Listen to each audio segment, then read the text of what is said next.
Hello everyone. स्वागत है आप सबका learning with Gautam YouTube channel में। तो आज के इस वीडियो में हम करने वाले हैं क्लास 12 सोशियोलॉजी के most important subjective question answer को, यानी कि सोशियोलॉजी के मोस्ट इंपॉर्टेंट लघु उत्तरीय प्रश्न उत्तर को आज के इस वीडियो में करने वाले हैं। वीडियो आप लोगों के लिए काफी ज्यादा इंपॉर्टेंट रहने वाला है, क्योंकि इस वीडियो में जितने भी प्रश्न लिए सोशियोलॉजी यानी समाजशास्त्र के, वो सभी प्रश्न आपके एग्जाम के लिए काफी ज्यादा इंपॉर्टेंट और सिलेक्टेड प्रश्न है। तो आप लोग वीडियो को अच्छे से ध्यानपूर्वक और लास्ट तक जरूर देखिएगा। तो चलिए शुरू कर लेते हैं फर्स्ट क्वेश्चन से।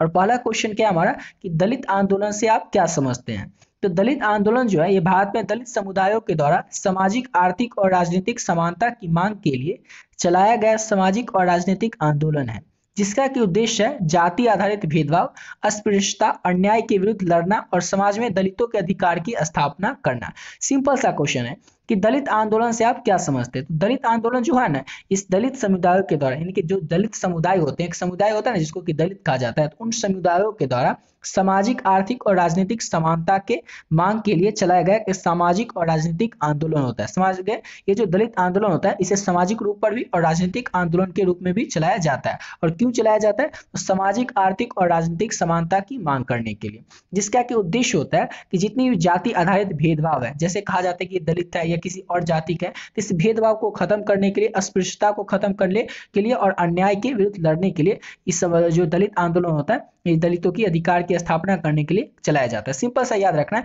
कि जितने भी दलित होते हैं उनके जो अधिकार होते हैं ना, उनकी स्थापना करने के लिए दलित आंदोलन चलाया जाता है। अब इतना सेम टू सेम यही बात आप लोगों को एग्जाम में नहीं लिखना है। आप लोगों को क्या करना है, बस इतना समझ के रखना है कि दलित आंदोलन जो होता है ना, ये दलितों के अधिकार के लिए लड़ा जाता है। समझ गए, और इसको लड़ा जाता है दलित समुदायों के द्वारा, यानी कि दलित के जो समुदाय के लोग होते हैं उनके द्वारा। बस एक लाइन में याद रखना है, दलितों के अधिकार के लिए। इतना जो है इतना लिखने की जरूरत नहीं, बस आपको याद रखना है दलितों के अधिकार के लिए, और इसके आगे खुद आप लोग बना के लिख दीजिएगा कि इसमें जो होता है सामाजिक, आर्थिक और राजनीतिक समानता की मांग की जाती है। इसमें इसका उद्देश्य होता है कि जो जाति आधारित भेदभाव है, अस्पृश्यता है, इस सब के विरुद्ध लड़ना। ये सब आप लोग खुद से बनाकर लिख दीजिएगा। समझ गए, सेम टू सेम इस तरह से आपको लिखने की जरूरत नहीं, बस आपको समझना है और आप लोग एग्जाम में जाकर के अपनी भाषा में बना करके अपने उत्तर को लिखना है। समझ गए, चलिए अगला क्वेश्चन करते हैं। और अगला क्वेश्चन है मध्यम वर्ग किसे कहते हैं। तो मध्यम वर्ग आर्थिक रूप से समाज के बीच में स्थित वो वर्ग है जिसमें कि वे लोग शामिल है जिसकी की आय उच्च नहीं है लेकिन निम्न भी नहीं, यानी कि कम भी नहीं है, जैसे पेशेवर, व्यवसायी, अधिकारी, शिक्षक, अन्य श्वेतपोश जो स्थिर जीवन और सामाजिक स्थिति का आनंद लेते हैं। अब मध्यम वर्ग किसे कहते हैं, यानी कि मिडिल क्लास लोग किसे कहते हैं। इसका आंसर आप लोग को ऑलरेडी पता ही होगा। इस ये जो मध्यम वर्ग होता है, मिडिल क्लास होता है, इसमें वे लोग शामिल होते हैं जिनकी की जो आमदनी होती है वो ज्यादा उच्च नहीं होती, ज्यादा तो नहीं होते लेकिन कम भी नहीं होती, यानी कि निम्न भी नहीं होते हैं। जैसे कि मान लीजिए कोई टीचर हो गया या कोई छोटा मोटा व्यापारी हो गया, जैसे अधिकतर लोग हैं, जैसे हम लोग हैं, आप लोग में से अधिकतर लोग होंगे जो मिडिल क्लास ही होंगे। मिडिल क्लास के अंदर जो ज्यादा ना गरीब है ना ज्यादा अमीर है, तो वही क्या हो जाते हैं, तो मिडिल क्लास हो जाते हैं, मध्यम वर्ग के लोग हो जाते हैं। समझ गए, ये तो समझने की आपको बस जरूरत है। अब अगला क्वेश्चन है हमारा, वर्ग की अवधारणा समझाइए। तो वर्ग सामाजिक संरचना की इकाई है जिसमें कि लोगों को उनकी आर्थिक स्थिति, आय, शिक्षा, पेशा और सामाजिक दर्जा के आधार पर वर्गीकृत किया गया, जैसे कि उच्च वर्ग, मध्यम वर्ग, निम्न वर्ग, श्रमिक वर्ग। अब इस समय क्या होता है, उच्च वर्ग में जो हम कहते हैं अमीर लोग, अमीर जो होते हैं वो लोग आते हैं उच्च वर्ग में। मध्यम वर्ग में अभी देख लिए कि जिनकी आमदनी न ज्यादा होगी न कम होगी वो हो जाएंगे मध्यम वर्ग। निम्न वर्ग में क्या हो जाएगा, जिनकी आमदनी बहुत ही कम होगी वो हो गया निम्न वर्ग। श्रमिक वर्ग जो श्रमिक होंगे, मजदूर होंगे, उनका एक वर्ग होगा। तो यही होता है वर्ग। समझ गए ना, जिसमें कि उनकी जो संरचना होती है उसकी इकाई के आधार पर उनकी आर्थिक स्थिति को देख करके, उनकी शिक्षा, पेशा, इस सब को देख करके उसको वर्गीकृत किया जाता है। तो उसको वर्गीकृत कैसे भागों में किया जाता है, तो उच्च वर्ग में, मध्यम वर्ग में, निम्न वर्ग में, श्रमिक वर्ग में। तो ये सब हो गया वर्ग की अवधारणा। समझ गए।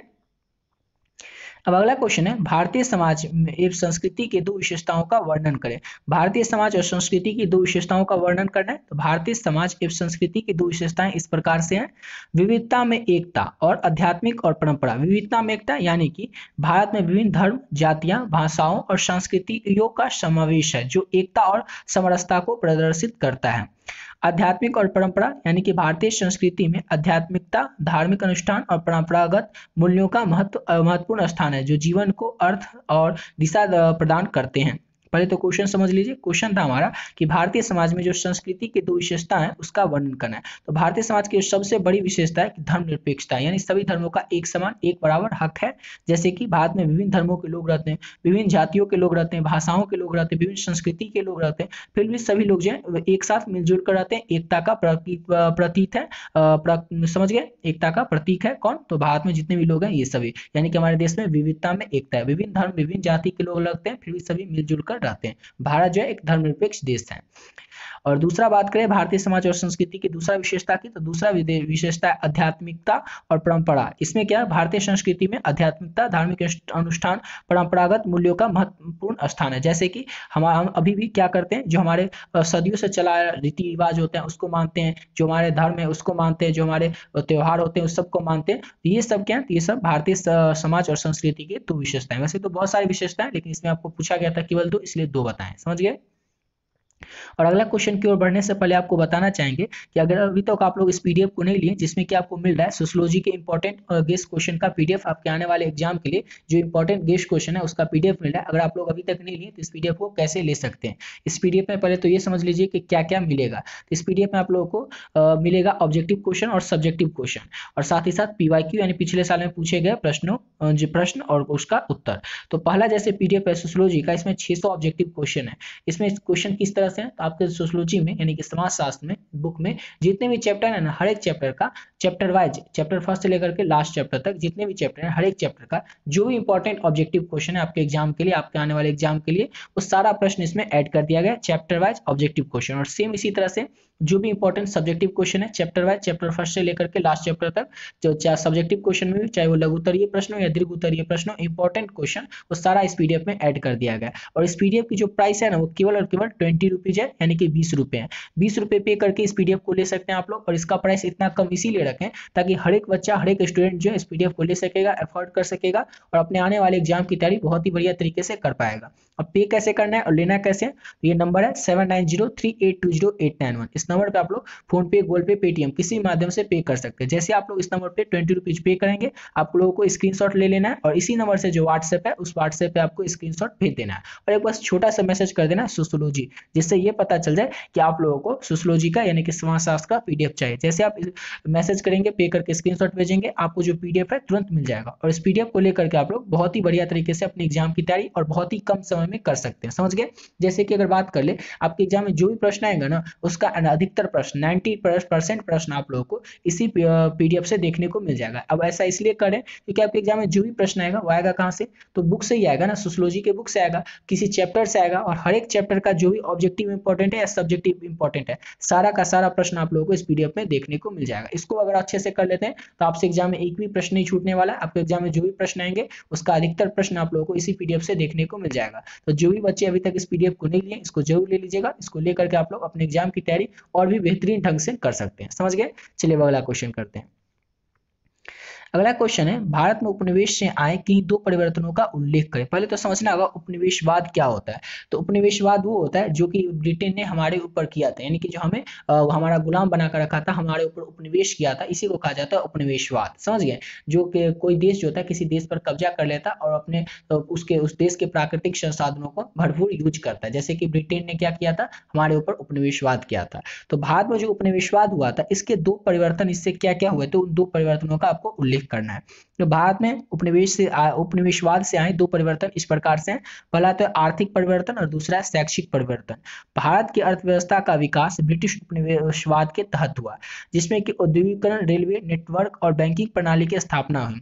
जो उपनिवेशवाद अंग्रेजों ने हमारे ऊपर किया था उससे कुछ फायदा भी हुआ, जैसे कि भारत की अर्थव्यवस्था का विकास हुआ ब्रिटिश उपनिवेशवाद के तहत ही। ब्रिटिश के उपनिवेशवाद करने के तहत ही हमारे भारत में अर्थव्यवस्था का विकास हुआ था, जिसमें कि औद्योगिकरण हुआ था, बहुत सारी फैक्ट्रियां लगाई गई थी जो अंग्रेज थे उसी के समय में। रेलवे भी चालू हुआ था वर्ष 1853 में भी, लॉर्ड डलहौजी के शासनकाल में ही। और नेटवर्क और बैंकिंग प्रणाली की स्थापना हुई थी अंग्रेजों के समय में ही, जब हम उपनिवेशवाद थे अंग्रेज का उसी समय में। और दूसरा है शैक्षणिक परिवर्तन। ब्रिटिश शासन के दौरान आधुनिक शिक्षा प्रणाली की शुरुआत हुई, जिसमें अंग्रेजी भाषा को प्रमुखता मिली और विश्वविद्यालयों की स्थापना हुई।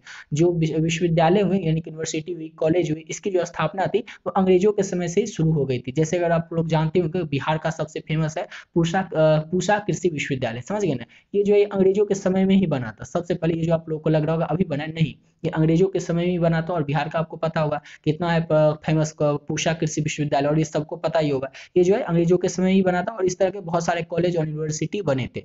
तो भारत में जो शैक्षणिक परिवर्तन और आर्थिक परिवर्तन हुए, भारत में अपने विश्वास से आए दो परिवर्तन थे, इसको अच्छे से याद रखिएगा। अगला क्वेश्चन है, जातिवाद सामाजिक एकता में बाधक है, कैसे? जातिवाद जो है ना सामाजिक एकता में बाधक कैसे है, बाधा कैसे डालती है? तो जातिवाद सामाजिक एकता में बाधक है क्योंकि जातिगत भेदभाव और अस्पृश्यता को बढ़ावा देता है, सामाजिक अलगाव और विभाजन को बढ़ाता है, सामाजिक समानता और न्याय की भावना को कम करता है, शिक्षा और रोजगार के अवसरों को भेदभाव करता है। देखिए जातिवाद जो हम करेंगे कि वो इस जाति का उस जाति का, इससे क्या हो जाता है, सामाजिक एकता जो होती है इसमें बाधा आ जाती है। किस तरह से? तो इसमें से हम भेदभाव करने लगते हैं, अस्पृश्यता छुआछूत की भावना आ जाती है, सामाजिक अलगाव का और विभाजन हो जाता है, हमें बंटवारा हो जाता है। समाज में जो अलग अलग तरह के अलग अलग जाति के लोग हैं वो अलग अलग जाति में बढ़ जाते हैं। कोई कहता है कि हम इस जाति से हमारी संख्या ज्यादा है, कोई कहता है हम इस जाति से हमारी संख्या ज्यादा है, यानी कि विभाजन आ जाता है, अलगाव की भावना हो जाती है, भेदभाव हो जाता है, समानता और न्याय की भावना कम हो जाती है, शिक्षा और रोजगार के जो अवसर होते हैं उसमें भेदभाव होने लगता है। तो जातिवाद सामाजिकता जो है, जातिवाद जो है सामाजिक एकता में बाधा किस तरह से, इस तरह से याद रखिएगा। अगला क्वेश्चन है, पितृसत्ता का क्या अर्थ होता है? तो पितृसत्ता एक सामाजिक प्रणाली है जिसमें कि पुरुषों को परिवार और समाज में प्रमुखता और अधिकार प्राप्त होते हैं, जबकि महिलाओं को दूसरे दर्जे का दर्जा दिया जाता है जिसमें पुरुषों का वर्चस्व और नियंत्रण होता है, जो महिलाओं के अधिकार और स्वतंत्रता को सीमित करता है। देखिए पितृसत्ता का मतलब क्या होता है? पितृसत्ता का मतलब होता है कि एक ऐसा सामाजिक प्रणाली जिसमें कि पुरुषों को अधिक महत्व दिया जाता है महिलाओं के तुलना में। उसमें क्या होता है, जो अधिक निर्णय होगा, जो मेन निर्णय होगा वो कौन लेगा? तो पुरुष ही लेगा। तो वही होता है पितृसत्ता, जिसमें कि क्या होते हैं, महिलाओं का दूसरा दर्जा दिया जाता है। यानी कि अगर घर का कोई फैसला हो गया, कोई समाज का कोई खास फैसला हुआ है, तो वो क्या होगा, तो पुरुष ही लेंगे। जैसे कि अगर हम बात कर लें, पहले के समय में क्या होता था, गाँव में पंचायत बैठता था और पंचायत में महिलाओं की कोई वैल्यू ही नहीं होती थी। क्या होता था कि जितने भी जो पंच होते थे वो सब पुरुष ही होते थे, वो सभी मिलकर फैसला कर लेते थे। यानी कि आप कह सकते हैं उस समय क्या था, तो पितृसत्ता था। लेकिन अभी देखते हैं अभी क्या होता है, कोर्ट होता है, कोर्ट में महिलाएं भी जज होती हैं और पुरुष भी जज होता है। तो अभी हम नहीं, अभी ये कह सकते हैं कि अभी पितृसत्ता नहीं है। लेकिन पहले के समय में क्या होता था, जैसे पंचायत होता था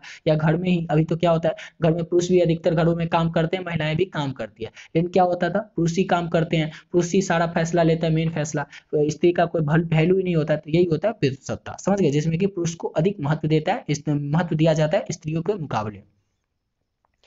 अगला क्वेश्चन है, लिंग समानता क्या है? तो लिंग समानता एक सामाजिक और मानव अधिकार अवधारणा है जिसमें पुरुषों और महिलाओं को समान अधिकार, अवसर और स्थिति प्राप्त होता है बिना किसी लिंग आधारित भेदभाव के, जिसमें शिक्षा, रोजगार, स्वास्थ्य, राजनीति, अन्य क्षेत्रों में समानता और न्याय का पालन होता है। देखिए लिंग समानता में क्या होता है, तो इसमें पुरुष और महिलाओं के बीच समान अधिकार होता है। पुरुष और महिला, पुरुष का जितना अधिकार होगा हर एक क्षेत्र में उतना ही अधिकार महिलाओं का भी होगा, बिना ये देखे कि वो पुरुष है या महिला, यानी कि लिंग आधारित भेदभाव होता ही नहीं है लिंग समानता में, जिसमें कि शिक्षा, रोजगार, स्वास्थ्य, राजनीति, अन्य क्षेत्रों में दोनों को समान न्याय मिलता है, समान न्याय का पालन किया जाता है। और यही होता है लिंग समानता। एक वर्ड में याद रखना है कि इसमें पुरुषों को और स्त्री यानी कि महिलाओं को समान अधिकार मिलेंगे, यही होता है लिंग समानता। इसमें लिंग के आधार पर भेदभाव नहीं किया जाएगा कि वो पुरुष है तो उसको कम महत्व दिया जाएगा, स्त्री है तो उसको ज्यादा महत्व दिया जाएगा, या फिर स्त्री को कम पुरुष को ज्यादा, इस तरह से कोई भेदभाव होगा ही नहीं। तो यही होता है लिंग समानता।